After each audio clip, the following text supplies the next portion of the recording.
Es freut mich richtig, dass ihr dabei seid, wenn wir die neue Audison APSP Golf 6 Kit Anlage in diesen Golf 6 einbauen. Und wir packen jetzt mal alles aus. Ich bin selber schon ziemlich nervös und gespannt, was wir alles jetzt finden, weil die Anlage ist so konzipiert, dass das Originalradio drin bleibt und wir nur das Frontsystem und einen coolen Subwoofer samt Endstufe im Golf 6 verbauen. Also jetzt packen wir einfach mal alles aus, was wir hier so finden. Die Zusammenfassung aller Informationen über den Golf 6, ob das jetzt die Videos sind, oder ob das Bilder sind oder eben alle passenden Produkte für den Golf 6, findet ihr bei aas24.com unter Finde alles für dein Auto. Oder ihr sucht einfach direkt bei uns hier im Videobeschreibungstext den Link, der direkt zu dieser Seite führt. Wir haben Kabelkits, wir haben, hier sind Lautsprecher drin, den brauchen wir nicht mehr. Und dann haben wir noch das gute Stück, der Subwoofer. So, hier geht das Ding raus.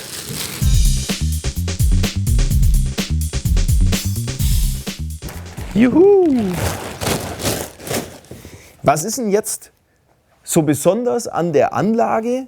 Das ist deswegen besonders, weil sie sehr, sehr unsichtbar verbaut wird. Alle Öffnungen und so weiter genutzt werden, eben da was einzubauen, wie der Subwoofer. Der kommt in das linke Seitenteil im Kofferraum rein, nimmt somit überhaupt keinen Platz weg. Der Woofer ist schon mal eine Wucht für sich. Wir haben auch den Woofer an sich schon mal in einem Einzelvideo vorgestellt, also den Subwoofer ohne Gehäuse. Und jetzt ist er halt speziell für den Golf 6 hier im Gehäuse fix und fertig verbaut. Wir können den ja mal ein bisschen auf die Seite tun und kümmern mal uns um die restlichen Sachen, was wir hier noch haben. Wir haben eine Endstufe, wir haben ein Kabelkit. Schauen wir mal schnell rein, was sich hier drin alles verbirgt. Schau an, das sind jetzt Kabel für Lautsprecher, das sind Kabel für vom Autoradio den Sound abgreifen bis zur Endstufe. Da müssen wir mal schauen, wo wir dann die hinbauen. So, hier habe ich einen kompletten Kabelkit. So, das schauen wir uns nachher an, wie man das Ganze verlegt und wo wir die Endstufe hinbauen. Gut. Wir haben spezielle Lautsprecher, die auch für den Golf entsprechend mit dem Adapterring vorbereitet sind. So, einmal hübsche Lautsprecher mit einer Ziehharmonika-Sicke. Das heißt, die hat eine extreme Auslenkung, kann sowas haben, ohne dabei eben aus der Zentrierung zu kommen. Und das ist der Ring mit dazu, passend für den Golf, wo wir das dann so einbauen können. Und das Ganze hier noch mit entsprechende Kabel. Hier auf Originalstecker von VW mit drauf. Einmal zum Hochtöner, einmal zum Tieftöner. Also alles vorkonfektioniert, sodass auch im ganzen Fahrzeug zumindest nicht mehr Lautsprecherkabel verlegt werden müssen. Zumindest nicht neu in die Türe, weil wir können die Lautsprecherkabel verwenden, die im Auto bereits verlegt sind. Das Einzige, was wir machen müssen, einmal eine Verbindung hierher zum Stellen zwischen originalen Autoradioanschluss bis zur Endstufe hinter. Und das Kabel führt auch jetzt gleich wieder ein neues Kabel von der Endstufe zum Autoradio vor und von da aus direkt zu den Lautsprechern. Und damit habe ich mir das erspart, neue Lautsprecherkabel extra zu verlegen. Ich habe alles in dem Set drin. Ja, da bin ich mal gespannt. Die schauen jetzt nicht unbedingt richtig vorbereitet aus. Also das sind die Hochtöner. Aber da müssen wir mal gucken, wie leicht die sich austauschen lassen in der originalen Aufnahme vom VW Golf 6.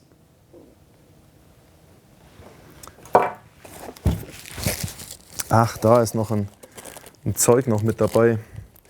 Ein Installationsmaterial. Jetzt gibt das Ganze wieder Sinn. Und wie leicht sich das Ganze installieren lässt, da nehme ich euch natürlich mit auf die Reise. Wir bauen jetzt dann die ganzen Sachen ein und sind natürlich auch schon gespannt, wie das Ganze nachher zum Schluss klingt. Wir werden auch eine Dämmung mit vornehmen, damit wir auch den Lautsprechern optimale Voraussetzungen geben können, immer wieder richtig gut zu spielen.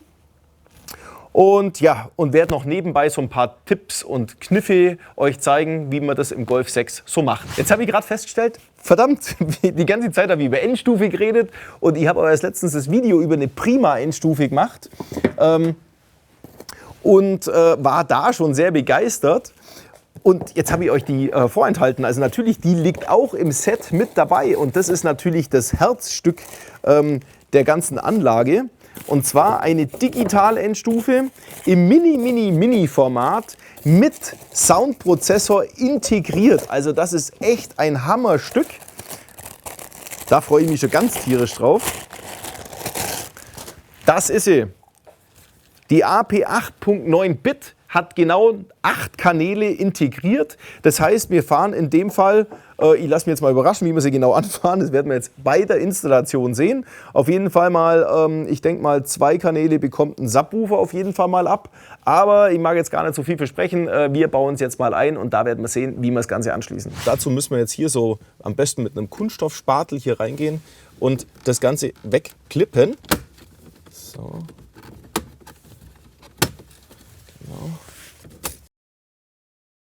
Und jetzt machen wir da unten mit einem Torx-Schraubenzieher, gibt es übrigens alles bei uns auch im Webshop zu kaufen, die 4 Schrauben lösen. So, Zündung nochmal komplett aus bitte. In dem Zustand machen wir eigentlich immer Zündung alles weg, wenn wir den Radio dann eben dann auch abschließen. Raus damit. So, dann schaut das so aus. Dann müssen wir den hier wegmachen. Das ist der Quadlock.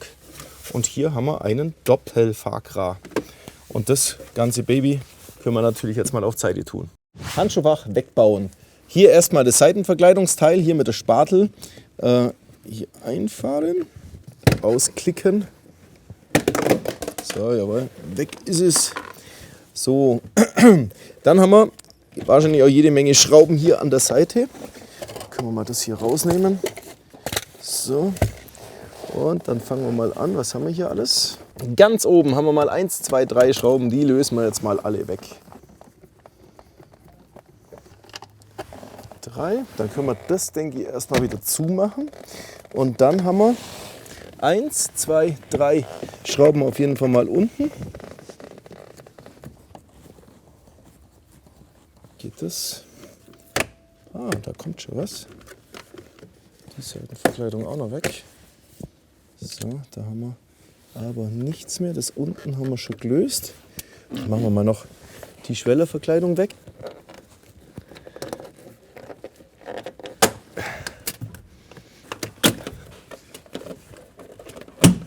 So, alter Schwede, das ging jetzt aber schwer. So, jetzt können wir aber das Teil hier wegnehmen. So, da unten ist ein Clip drin. So, jetzt haben wir oben 3 Schrauben gelöst, unten 3 Schrauben gelöst. Wir haben den Deckel an der Seite weggemacht und wir haben die Seitenschwellerverkleidung schon mal weg, damit wir das vordere Teil wegmachen können. Und jetzt können wir das Handschuhfach so weit runterlassen, dass wir jetzt hier problemlos einmal komplett durchlangen können und Kabel und was weiß ich was alles verlegen können, wie wir möchten. Ja, und dann brauchen wir hier auch gar nicht weitermachen, weil hier wird es sehr, sehr kompliziert, überhaupt was auseinander zu machen, weil die Führung von dem Handschuhfach hier unten reingeht. Und deswegen machen wir das gar nicht erst so weit auf, sondern lassen das und machen das nur so im Durchzugsverfahren. Diese Verbindung hier hinterm Handschuhfach, die kann man natürlich hier bis zum Radioschacht nutzen, um Cinch-Kabel oder eben Lautsprecherkabel oder das USB-Kabel entsprechend zu verlegen, hier hinten runter zu fahren und unterm Teppich bis nach hinten zu legen und diese Verkleidung müssen wir halt noch aufmachen, wegklippen und dann kann ich direkt das Kabel unterm Teppich legen und ist natürlich super verstaut und das eben auf der Beifahrerseite hinterm Handschuhfach, da ist ja schon mal die Hälfte Kabel verlegen passiert. Wir müssen jetzt eine Verbindung schaffen mit unserem Audison Verlängerungskabel, das ja extra für den Golf 6 gemacht ist, wo wir die Endstufe unterm Beifahrersitz haben. Also legen wir jetzt mal das Kabel hinterm Handschuhfach bis in den Radioschacht rein und können das miteinander zusammen verbinden. So, dann kommen wir mal da hinten durch. So, und von hier aus gehen wir dann wieder zurück und schauen, dass wir da hinten rumkommen. Habe ich schon. Ja, das ist natürlich schon bombeneinfach, wenn das Handschuhfach hier auf halbem Wege hängt. So, haben wir schon beide Stecker hier. Und jetzt können wir, dadurch, dass es ein T-Kabelstück ist, können wir uns jetzt einstecken. Und zwar hier. Das verbinden wir miteinander. Warte mal, dann muss der hier auf sein. Und wieder zumachen. Das heißt, wir haben jetzt gerade uns drauf gedockt auf den Originalstecker, nehmen Strom, Masse, die Lautsprecherkabelverbindung nehmen wir weg und haben jetzt unseren neuen Quadlock-Anschlussstecker wieder, der jetzt direkt ins originale VW-Radio wieder angesteckt werden kann. Und wir haben die Signalverbindung hier weg von den Lautsprecherausgängen zur Endstufe hin als High-Level-Kabel und kommen wieder zurück mit unserem verstärkten Lautsprecherkabel direkt auf die originale Lautsprecherkabelversorgung vom VW Golf, um direkt hier jetzt auf die Türverkleidung in die Türen reinzufahren mit unserem Lautsprechersignal. So, und das können wir jetzt so liegen lassen und legen wir das Kabel da hinten rum. Ja, da können wir da hoch. Ja, da oben rum das Kabel legen.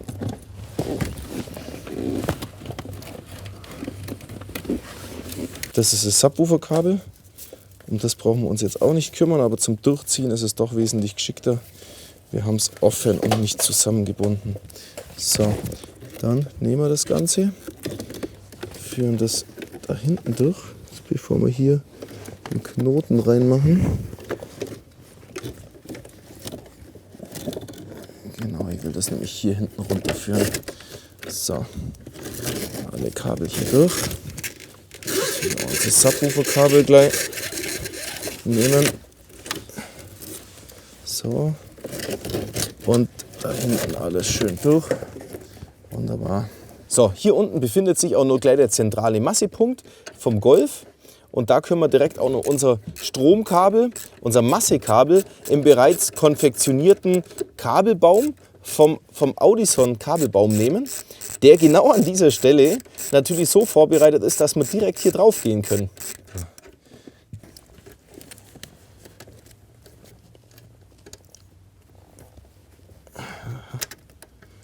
Ja, das ist so. Und jetzt schraube ich wieder drauf.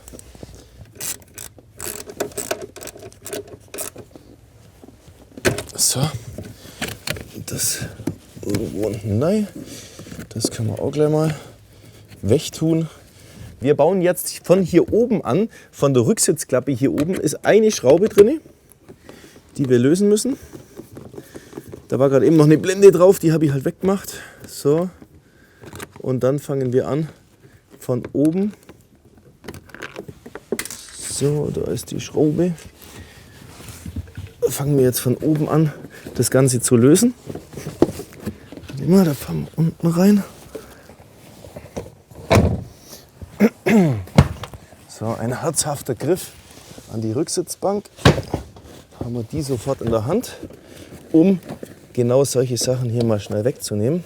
So, mit dem Gabelschlüssel kann man die Schraube eigentlich ganz easy lösen.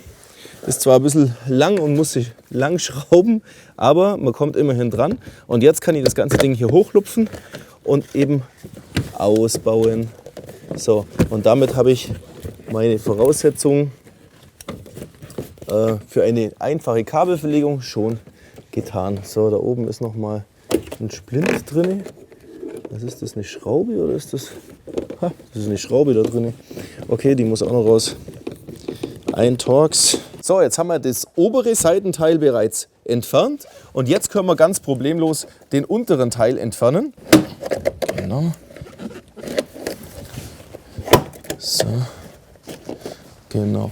Und den können wir jetzt wieder da rausnehmen und jetzt haben wir eigentlich alles in der Hand und können das gute Stück, wo ist jetzt da der Ausgang für sowas? Genau, das muss entriegelt werden. So, und jetzt können wir die ganze Verkleidung wegnehmen. Wir bauen unser originales Autoradio von VW wieder ein, weil das ist ja jetzt wirklich Plug and Play. Man könnte natürlich auch ein anderes Radio reinmachen, wenn man dann doch mal einen USB-Anschluss oder irgendwie sowas haben mag, was jetzt hier in dem Fahrzeug gar nicht vorhanden ist. Aber wir machen das genau so, wie es der Kunde mag. Eine Audison Soundanlage drauf. Also schließen wir es genauso wieder an, wie wir es vorher angeschlossen gehabt haben. So, und wieder klack. Und unseren Doppelfakra wieder dran. Und jetzt passt das problemlos da wieder rein. Und 4 Schrauben rein und die Hülle wieder drüber und dann sind wir fertig.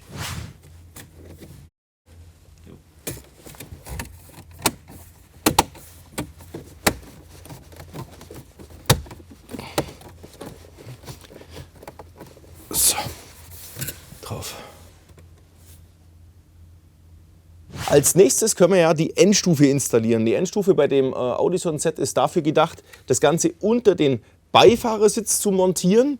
Und das Kabel ist auch entsprechend, also der Kabelsatz, der ist entsprechend ja hier schon gemacht. Wir haben ja hier die Massekabelung schon dran am Massepunkt. Und jetzt haben wir praktisch dieses Kabelstück übrig, um damit unter den Sitz zu fahren und die Endstufe damit anzuschließen. Und jetzt schauen wir mal, wo wir die Endstufe hinpacken können. Und dann machen wir jetzt mal Abracadabra.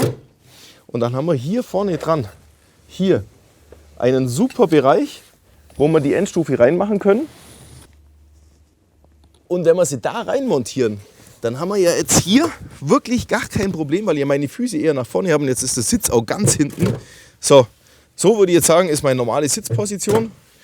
Und so, was soll jetzt passieren? Achtet halt darauf, dass im Winter nicht so riesen viel Schneemengen da reinkommen. Aber da macht es eigentlich nichts aus. Da hinten wird wirklich nichts mehr nass in dem Sinn. Und das ist echt eine super Position auch zum Installieren. Dazu müssen wir jetzt allerdings den Sitz ein bisschen anheben, damit wir das Kabel jetzt hier unten durchführen können. Letzte Schraube. Und hier brauchen wir auch übrigens mal erwähnt einen Vielzahn. Ansonsten kriegt ihr das Ding da nicht richtig gelöst. Rausmachen. Das ist kein Torx und kein was weiß ich, das ist ein Vielzahn, der eben so ausschaut. So. Sitz ist ja jetzt gelöst, den können wir jetzt ganz nach hinten klappen. Da unten ist noch die Sitzheizung dran und vielleicht andere Elemente vom Sitz. Lassen wir einfach alles dran, wie es ist.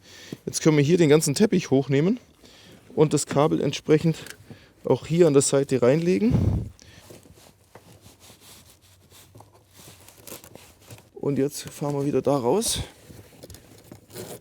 Haben wir unsere ganzen Kabel, die wir brauchen. Und das da tun wir schön an der Seite reinlegen. So, und jetzt haben wir unser Subwoofer-Kabel und können hier alles bombenmäßig anschließen. Und das schmalere Subwoofer-Kabel können wir natürlich jetzt auch gleich Richtung Subwoofer, der ja im Kofferraum steht, weiter hinter verlegen, damit wir hier die Verkleidungsteile auch wieder zumachen können. Und können wir das Kabel, wir kommen ja mit dem Subwoofer, kommt in den hinteren, auf die Fahrerseite vom Kofferraum. Und da müssen wir jetzt das Kabel noch hinlegen. Komm, wir machen mal die Sache an die Rücksitzbank dran. So, und da kommen wir nämlich irgendwann da unten raus. So, gut, lass mal. So. Machen wir doch gleich mal die Bodenplatte hier raus. Und jetzt haben wir hier unser Kabel, wo wir gerade unten hochgeholt haben und können das noch entsprechend verlegen. Und dann sind wir da und können nachher den Subwoofer hier drauf machen. Lassen wir das Kabel jetzt mal da liegen und machen das Restliche nachher fertig, wenn wir den Subwoofer montieren. So, dann können wir rein theoretisch auch schon mal zum Anstecken anfangen. Wir haben hier unseren Input. Das sind unsere Lautsprecherausgänge vom Autoradio, die jetzt hier dran sind. Die 4 Kanäle oder die 5 Kanäle, das sind ja weitere Kanäle von unserer Endstufe als Eingang. Die sind in dem Fall einfach nicht belegt. Die würde ich jetzt da dran noch so isolieren, dass sie wirklich gar nicht mehr zusammenkommen können. Und dann haben wir unseren Ausgang, der so konfiguriert ist an dem Kabelkit, dass wir jetzt die vorderen 2 Kanäle gebrückt mit Kanal 1 und 2 und 3 und 4 zusammen haben. Die hinteren Kanäle gehen wieder auf die Lautsprecher drauf, ganz normal mit 2x35 Watt, einmal rechts, einmal links. Und das hier ist der Subwoofer-Kanal auf Kanal 7 und 8, der zusammen gebrückt ist, um dann den Subwoofer entsprechend an der Brückenschaltung zu betreiben. So, und hier haben wir unsere Stromversorgung noch, die wir jetzt hier noch auch mit anschließen. Und dann haben wir schon alles beieinander und können das hier positionieren und festmachen. So, dann Stromkabel anlegen. Die sind jetzt ein bisschen zu kurz für unsere Ringösen oder für unsere Ösen hier. Das heißt, wir müssen natürlich den Kupferbereich entsprechend länger machen, dass der nachher auch bis an den Anfang reicht. So. So, das ist jetzt Plus. Können wir mal den Plus gleich reinmachen. So. Und fest drehen. Und das gleiche mit Masse. So, den packen wir da noch mit rein. So, kann auch nichts passieren. Und jetzt können wir das Ganze mal schauen, wie wir das da hinmachen, wie das ausschaut. Tun wir das Kabel ein bisschen weg hier. Das in die andere Richtung. Das da unten rein. Und jetzt rutscht die halt noch umeinander. Und dafür gibt es natürlich Klettband, das wir jetzt benutzen können und unten entsprechend verkleben können. Nehmen wir so ein Stückchen, am besten nicht über irgendwelche Aufkleber drüber, machen wir es halt ganz außen.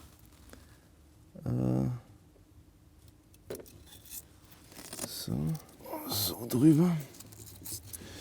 Schauen wir mal, wie gut das hebt. So, wo will es hin? Hat ja auch gar kein Geld. Das heißt, jetzt können wir das natürlich nur mit Klett festmachen, weil das eh schon am Boden liegt. Und es geht ja nur noch um die Fixierung, damit die nicht in der Gegend rumrutscht. Und damit haben wir die Endstufe schon installiert. Wir können die Endstufe im Prinzip schon jetzt gleich festmachen. Das Einzige, was wir uns jetzt vielleicht schon entscheiden können, aber das können wir ja dann später immer noch machen, wir können schauen, ob wir jetzt die Akustik auf Linkslenker oder eben auf Rechtslenker, also wir hier in Deutschland haben ja normalerweise Linkslenker. Akustik heißt in dem Fall linear, ganz neutral klingt es. Das könnte auch ein bisschen zu lasch klingen. Live ist schon ein bisschen angehobener Bass, aber ich denke jetzt mal, wir stellen das hier ein auf Rhythm, das heißt, hier haben wir den größten Bassanteil mit dabei und die Laufzeitkorrektur schon auf den Fahrer eingestellt. Also wir probieren es jetzt mal mit 3, wenn wir dann sehen, ach komm, wir probieren doch noch was anderes aus, dann müssen wir halt vielleicht noch mal zur Endstufe. Das hier sind diese Presets, das ist dieser Wahlschalter hier und den machen wir jetzt nicht auf 7, sondern auf 3 stellen wir den ein. So. Für alle, die das jetzt noch mal interessiert, wie eigentlich die Signalführung hier im Fahrzeug läuft, machen wir nur mal kurz diesen Ausschnitt. Wir haben am Autoradio 4x Ausgangsleistung für die originalen Bordlautsprecher von Haus aus gehabt. Das sind unsere Signalgeber für vorne rechts, vorne links, hinten rechts, hinten links. Mit dem Kabelbaum, den wir jetzt hier einbaut haben, der splittet dieses Kabel auf, der geht jetzt erstmal auf das Autoradio drauf, nimmt diese 4 Kanäle, das sind 4 Lautsprecherkabel, die im Kabelbaum zur Endstufe führen. Und das sind nämlich genau die Kabel hier. Das sind unsere 4 Lautsprecherkabel, die vom Autoradio rauskommen. Die gehen jetzt hier rein, werden dadurch verstärkt und das Signal bearbeitet mit dem Soundprozessor von Audison und kommen dann da verstärkt raus mit diesen 2x70 für vorne, 2x35 für hinten und eben für den Subwoofer der entsprechende Ausgang und fahren jetzt wieder zurück im Kabelbaum und über den Kabelbaum wieder auf unseren alten Kabelbaum drauf vom Auto und gehen dann von hier aus zu den Lautsprecherkabeln, wie sie eben vorher auch verlegt waren, nur eben vorher aufgetrennt. Wir nehmen das Signal und geben das Signal. Und genau so funktioniert das hier im Auto. Gilt erstmal zu klären, wie man überhaupt die Türverkleidung wegmacht, um die Lautsprecher drunter zu montieren. Da fangen wir an. Unten hier finden wir einen Torx, den wir mal rausmachen müssen. So, eine Schraube. Und den Rest, den klippen wir jetzt mal und schauen, wie weit wir dann kommen. Jetzt ist der erste Clip draußen. So, jetzt schauen wir mal, wie weit wir klippen können. Entklippen können. So, Clip. Da Clip. So, und wo klemmt es jetzt noch? Hier drunter. Dann müssen wir das Verkleidungsteil demontieren. So. Hier mal rein. So. Genau, einmal das weg. Und jetzt kommen da unten wieder 2 Torx raus, die wir demontieren. Gut, und jetzt schauen wir mal weiter. Was passiert? Ah, da haben wir noch mal einen. Halt. Natürlich den hier noch. Also 3 Schrauben unter der Verkleidung. Genau. Da oben noch mal ein Clip. Und jetzt kommt noch mal nichts mehr. Jetzt können wir die nach oben rausnehmen. Genau. Und dann haben wir sie hier. So, und hier tun wir den Türentriegler wegmachen und aushängen. Und dann haben wir noch ein Kabelstück hier. Und dann haben wir die ganze Türverkleidung in der Hand. Auf der Beifahrerseite war das jetzt relativ entspannt und die Fahrerseite, die funktioniert ganz genauso. Nach dem Entfernen der Türverkleidung finden wir Folgendes vor, und zwar einmal den 16 cm Tieftöner oder 16,5er. Den können wir schon mal abschließen, indem wir die Verriegelung hier löst und einfach den Lautsprecher ganz wegmacht. Parallel dazu finden wir den Hochtöner, der sich hier oben drin verbirgt. Ja, und den müssen wir jetzt erstmal rausklippen, und die Verriegelung oder die Verbindung dazu, das wäre die hier. Die kann man genauso schon mal lösen. So.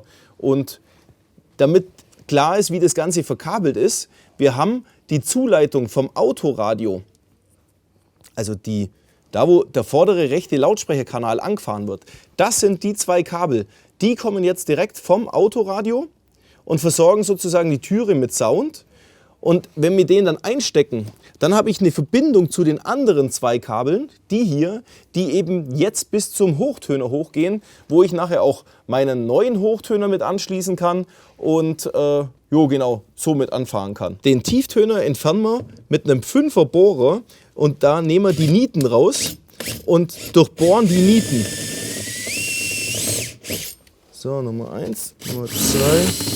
So, und jetzt können wir den Lautsprecher hier abnehmen und mal auf Seite tun. Das war der Originallautsprecher. Und jetzt müssen wir erstmal auch die Nieten hier entfernen. Und die müssen wir durchschlagen, dass die auf der anderen Seite wieder rauskommen, damit wir hier wieder eine gerade Fläche kriegen. So, und jetzt holen wir die Reste da hinten noch raus. Nummer 2, Nummer 3. Hochtöner entfernen. Oben entriegeln, da ist bloß so ein Zapfen dran, und jetzt können wir es nach oben rausnehmen und die ganze Einheit rausnehmen. Und dann haben wir unseren Hochtöner hier hinten drin eingebaut. Jetzt bauen wir das Audison APSP G6, also für Golf 6 ein. Das ist jetzt der 16er Tieftöner und der entsprechende passende Hochtöner, welches wirklich von der Installation einfach ist, ein System nachzurüsten. Also einfach hier die Lautsprecher auszutauschen. Wie wir da jetzt genau vorgehen und was wir dann doch vielleicht noch an Kleinigkeiten modifizieren müssen, das zeige ich euch jetzt während dem Video. Zunächst machen wir mal den Kunststoffring jetzt dran. Da ist bereits die Kerbe drin für das Kabel nachher durchzuführen. Und wir haben auch hier bereits ein Schaumgummi dran, um das Ganze abzudichten, und können das jetzt erstmal hinnieten. So, machen wir erstmal eine rein.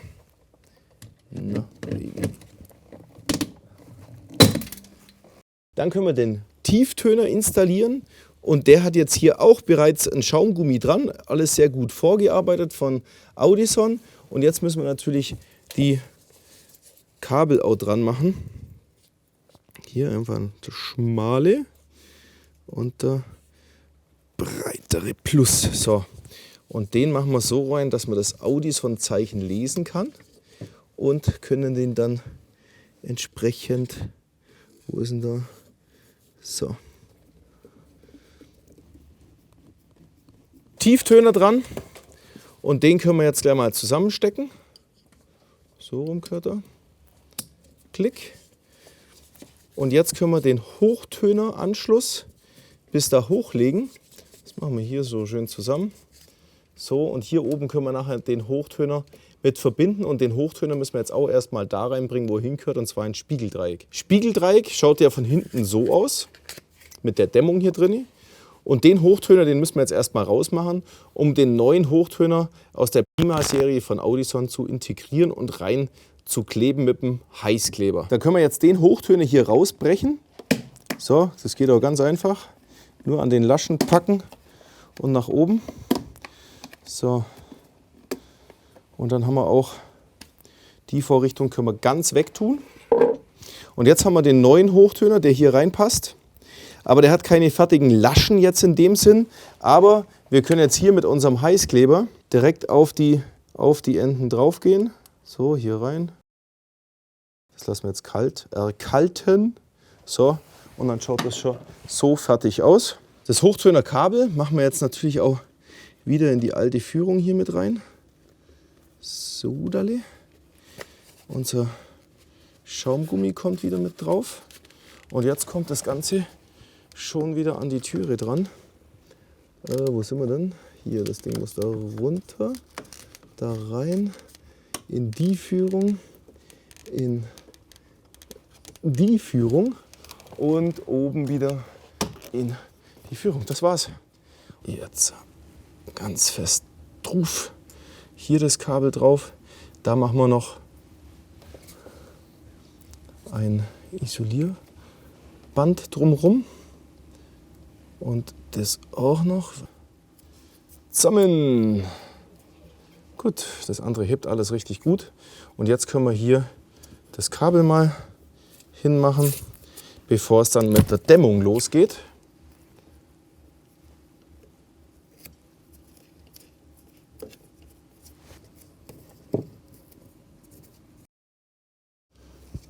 Die machen wir hier dran.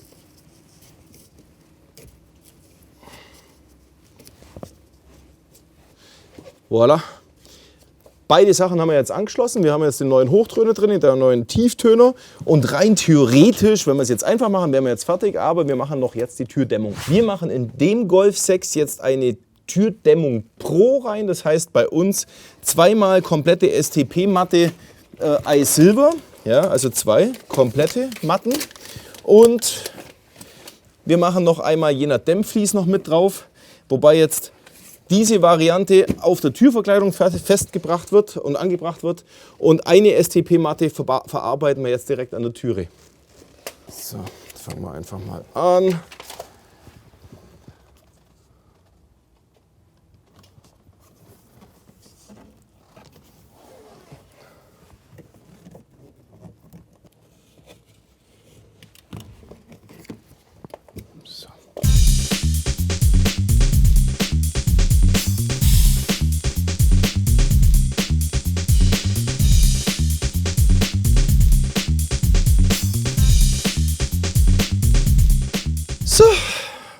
So lassen wir es. Das war jetzt eine Türe mit der STP mit einer Matte. Einmal komplett aufgetragen. Hört man dann doch gleich, dass hier einiges passiert ist. Ja, klingt fester wie vorher, auf jeden Fall. Für rumflatternde Kabel können wir natürlich auch unser Bitumenband nehmen und das da hinten reinlegen und dann das da drauf pressen, damit das halt auch eine gewisse Steifigkeit und Festigkeit bekommt, überall da, wo Kabel sinnlos rumhängen. Die Türverkleidung gehört genauso gedämmt, das machen wir aber jetzt hier nicht am Auto, das machen wir an der Werkbank. Pro Türverkleidung reicht uns definitiv eine halbe Matte jener Dämmvlies, sodass wir die auf 2 Türen verteilen können und wir machen nur diese Matte nachher hier mit drauf. Fangen wir mal an. Nummer 1. Direkt hier drauf. Mal schauen, dass wir die Löcher nicht zumachen. Schneiden wir aus.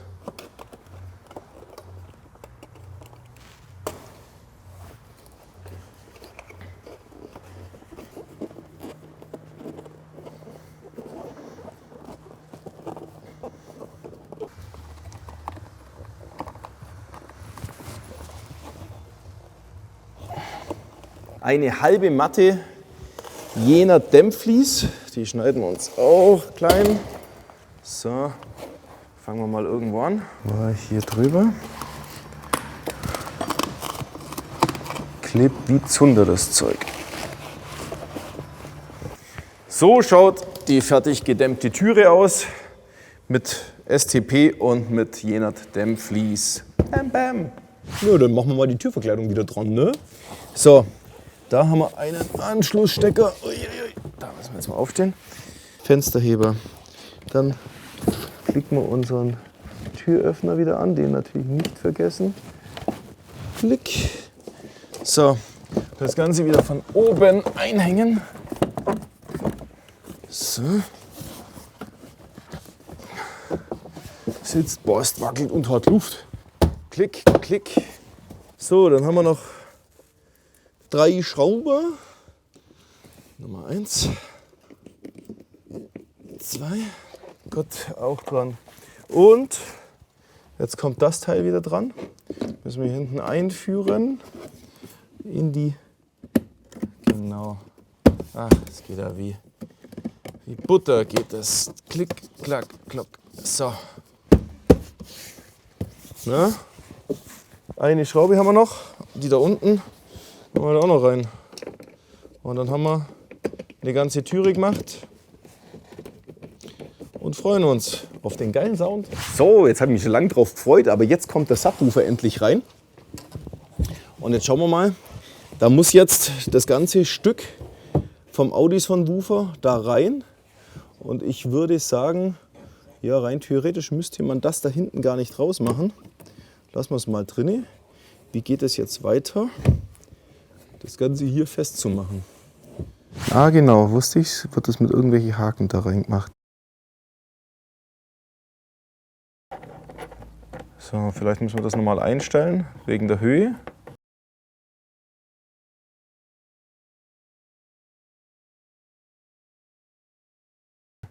So, also die Verankerung, die muss bis in der Montage im Auto flexibel bleiben. Und erst jetzt kommt dann im Auto, wird das Ganze festgemacht, festgezurrt und da passt dann natürlich auch die zweite Schraube rein. Aber wir brauchen praktisch den Hebel, um das im Auto in diese Verankerung reinzubringen. So, und jetzt machen wir das Ganze im Auto mal rein. Checker! So, jetzt schaut das auch alles schon ein bisschen anders aus wie vorher. Jetzt können wir das, gehört das tatsächlich so.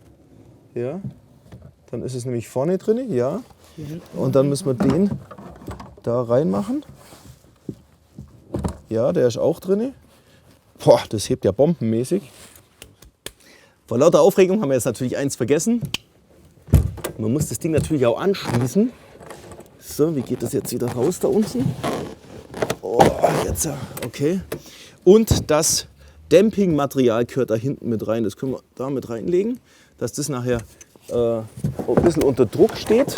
Und jetzt können wir unser Lautsprecherkabel natürlich da unten drunter ganz entspannt reinlegen. Können wir das noch da reinlegen? Jawohl. So. Und das legen wir jetzt bis da hoch und hier ran. Klick. Und jetzt haben wir unseren Woofer mit angeschlossen. Und jetzt schauen wir, dass wir das Kabel da unten drin lassen. Hier, da stört es 0,0. Und jetzt hängen wir das wieder da hinten ein. So, jetzt passt's. So, und jetzt machen wir noch eins. Jetzt kommt der da rum und verriegelt das Ganze. Mein Gott, ist das geil. Und jetzt können wir auch die zweite Schraube reinmachen. Und jetzt drücken wir das Ganze ein bisschen ran, damit es richtig Druck kriegt. Und den Haken ein bisschen nachspannen. Ja, also hier den richtig dran. Und jetzt fest anziehen. Und wo will er denn jetzt noch hin? Gar nirgendwo. Das Ding ist bombenfest da hinten drin. Also ist es doch mal wieder geil gedacht von Audison. Die haben alle vorhandenen Ösen, Haken und so weiter, wo ich eigentlich gedacht habe, wie sollen da jemals was dran hängen? Die haben sich echt was einfallen lassen. Es klebt und hängt wie Bombe dran, wie fest verschraubt, obwohl es bloß reingeklemmt und mit einer einzigen Arretierung hier eigentlich richtig angezogen worden ist. Und jetzt kommt es zum Soundcheck. So, jetzt geht es an den Soundcheck. Jetzt schauen wir mal, was so eine Fertiganlage von Audison auf dem Herz hat, wie man die so eingestellt hat. Und da machen wir jetzt einfach mal einen Soundcheck und schauen mal und genießen mal den Sound, was wir hier so alles zu bieten haben. Als erstes würde ich jetzt mal sagen, hören wir mal den Bass an. Ich glaube, das ist für die meisten jetzt erstmal das Allerwichtigste. Und ob das Staging soweit alles da ist. Und lasst mich mal ein bisschen hören.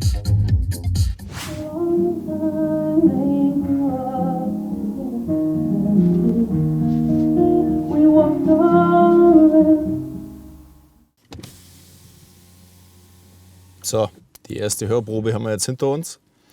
Und an für sich alles total geil. Also du hast total coole Bühne, weil wirklich die Laufzeitkorrektur alles schon so eingestellt ist, dass alles hier mittig auf dem Armaturenbrett spielt. Der Bass ist auch perfekt von der Phase eingestellt, dass das auch alles aus einem Guss spielt. Es ist auch recht gut Bass da. Und alles klingt auch sehr filigran und sehr hochauflösend, also sehr schön brillant und macht richtig Spaß, Musik zum Hören. Ich habe aber jetzt zwei Sachen, was mir so noch nicht ganz gefallen.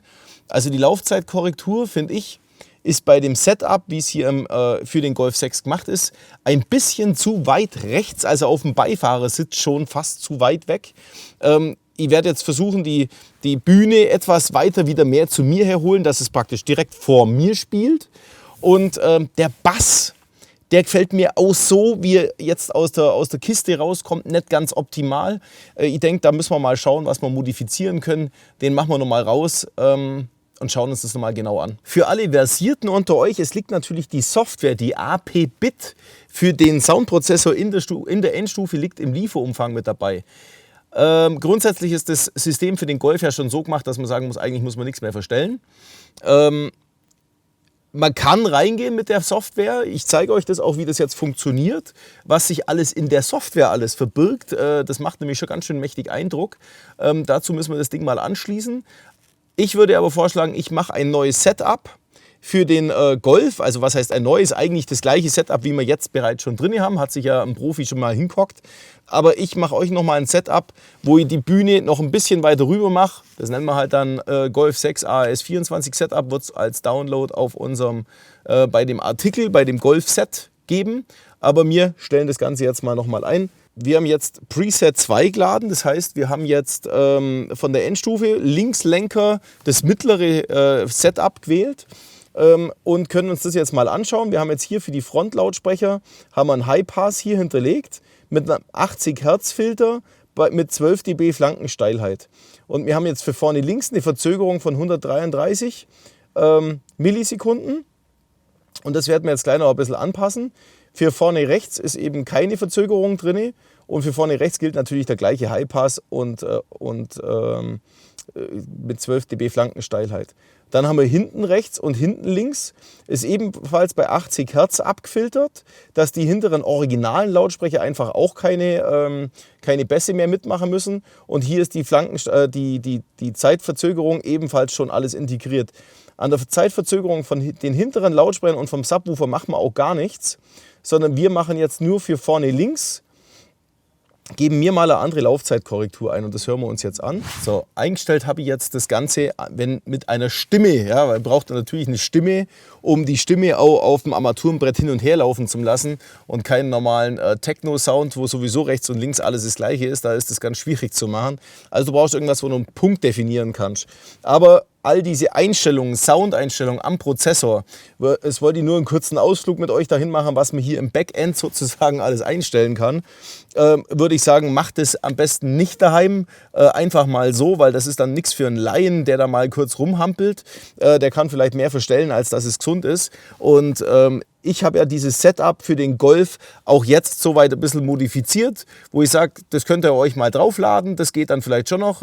Wie das funktioniert mit dem Draufladen und so weiter, zeige ich euch dann in einem anderen Video, wo wir dann das AP-Bit euch vorstellen. Da könnt ihr euch dann ein bisschen reinversetzen oder eben das originale Setup vom Golf zu haben. Und jetzt kommen wir zum Subwoofer, da müssen wir ja auch noch was machen. Also mir war der Subwoofer vom Bass her zu wenig definiert und ein bisschen schwammig, also kein richtiger Punch. Ja? Und jetzt drehen wir mal hier auf und schauen uns das Ganze mal an. So, weil das ist nämlich ein Kunststoffgehäuse hier und das wackelt dann doch noch ein bisschen mit. Das heißt, es schwingt mit. Und das schauen wir uns mal an. Das Gehäuse ist ja im Prinzip bloß hier eine Kunststoffplatte und da hinten ist eine große Kunststoffplatte und alles zusammen kann vibrieren und mitschwingen und es tut es auch in dem Moment noch. Das heißt, wir sollten den Woofer jetzt vielleicht, um wirklich das letzte Quäntchen rauszuholen, entdröhnen oder eben schwingungsarm machen und da tun wir das ganze Ding hier mal dämmen. Und wisst ihr, was wir dann auch gleich noch machen? Ein Leckerbissen ist es jetzt eigentlich nicht so wirklich. Ich meine, es fällt jetzt nicht großartig auf, dass der Woofer hier nicht eigentlich reingehört. Das ist halt genauso ein schwarzer Kasten wie in vielen anderen Sachen. Ist ja hier auch alles schwarz. Aber wir tun das noch mit einem grauminierten Vlies von uns beziehen, damit sich das noch ein bisschen besser hier ins Fahrzeug integriert. Das machen wir gleich noch mit. Schauen wir uns das Ganze mal an. Wir können das Gitter wegnehmen, langsam nach oben ziehen, ganz langsam und druckvoll, weil hier ist so eine Bitumen-Kautschukmasse mit drin, wo das Gitter schwingungsarm integriert ist. Da siehst du, jetzt kommt das langsam raus. So, und jetzt haben wir hier unseren Subwoofer, den machen wir jetzt mal raus. So, der ist gelötet Mit der Kiste hat sich Audison echt schon was überlegt. Da ist auch so eine Kunststoffverbindung von der hinteren Wand zur vorderen Wand drin, damit diese große vordere Fläche mit der hinteren gleich hier drin verbunden ist. Da schwingt auch an der Stelle kaum was. Aber an der Stelle, schau mal, wie das mitgautscht. Und das nimmt uns auch unheimlich an Wirkungsgrad. Und da machen wir jetzt ein Holzstück rein, machen das mit Bitumen. Hier praktisch als Gegenmaßnahme rein, so einen Keil reinstellen, damit das Ganze unter Spannung hier drin ist. Und dann machen wir da drinnen noch ein STP-Matten mit rein, damit das Ganze schwingungsärmer ist. Und dann schauen wir mal, wie das Ergebnis danach ist. Dann machen wir STP rein. Also ich würde sagen, wir probieren das mal mit so ein paar Schnipsel. Ich denke, so ein Viertel Quadratmeter oder sowas ist durchaus ausreichend schon. Und das kleben wir, halt, tun wir den ein bisschen auf die Seite. So, hier unten rein, wo wir auch überall nachher hinkommen zum Hindrücken. So, von innen schön an die Außenwand hier, dann wird das alles schön schwer und macht natürlich einen besseren Bass danach. Ganz klarer Fall. So, und da hauen wir so ein paar Matten rein und dann ist gut. Und wir bauen einen Holzkeil nochmal mit rein, damit wir von hier unten nach da oben eine Verbindung reinkriegen. Und wir haben da unten eine Mulde und obenrum haben wir auch eine Mulde, wo der Bolzen auch eigentlich ganz gut drin ist. Da bauen wir uns halt mal schnell so ein Teil. So, dann machen wir uns so ungefähr 2 auf 2 Zentimeter.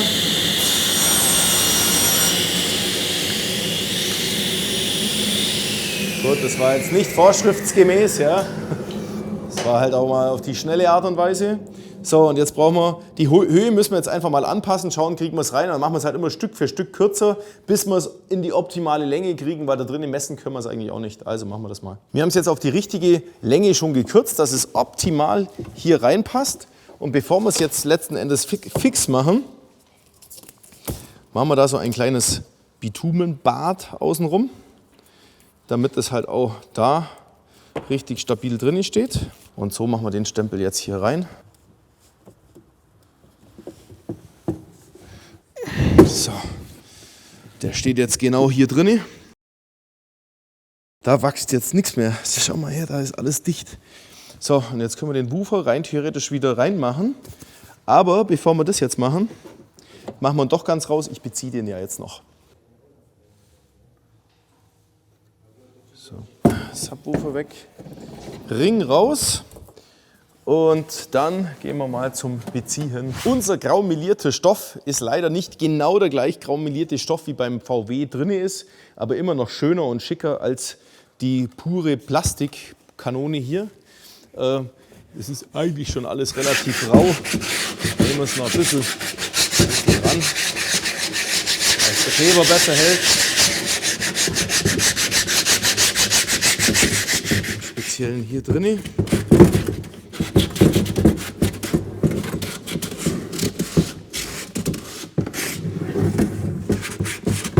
So, wie groß muss der sein?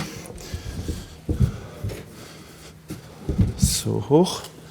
Das ist schon unten, dann können wir den eigentlich hier abschneiden. So, Rest mal auf die Seite.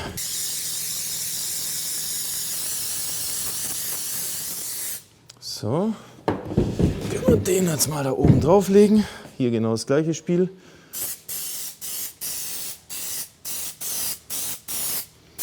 So, beide Seiten eingesprüht. Können wir das Ganze da oben drauflegen. Badam.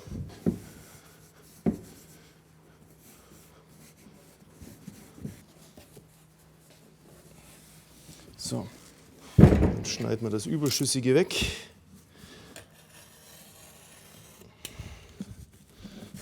Hier mal ansetzen, den Stoff nach unten drücken. Machen wir uns ein bisschen Luft. So, und dann können wir das ganz unten in der Ecke ausschneiden. So, so, voilà. Kiste wieder zusammenbauen, weiter geht's. Jetzt kommt der Ring wieder rein. So, der passt nämlich jetzt immer noch ganz gut. So. Und dann kommt der Lautsprecher wieder ran. Einen fertig bezogenen Woofer bauen wir jetzt wieder hier ein, so wie er vorher auch drin war, in die entsprechenden Vorrichtungen. Woofer drin, schaut auch viel geiler aus. Ist zwar wirklich nicht exakt die gleiche Farbe, aber ich glaube, so im Großen und Ganzen schaut es einfach doch besser aus als ein schwarzer Korpus.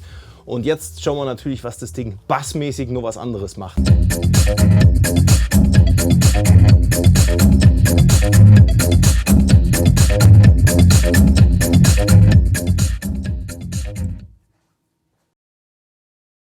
Was wollten wir eigentlich erreichen für den Golf 6? Wir wollten eine Anlage einbauen in den Golf 6, der auf jeden Fall unter 1000 Euro ist. Und da sind wir mit der ganzen Anlage. Wir behalten das Originalradio drin, wie es ist. Und die Installation ist mehr als easy. Was heißt mehr als easy? Also es braucht ein bisschen Zeit schon, aber es ist jetzt nichts, was man nicht machen könnte.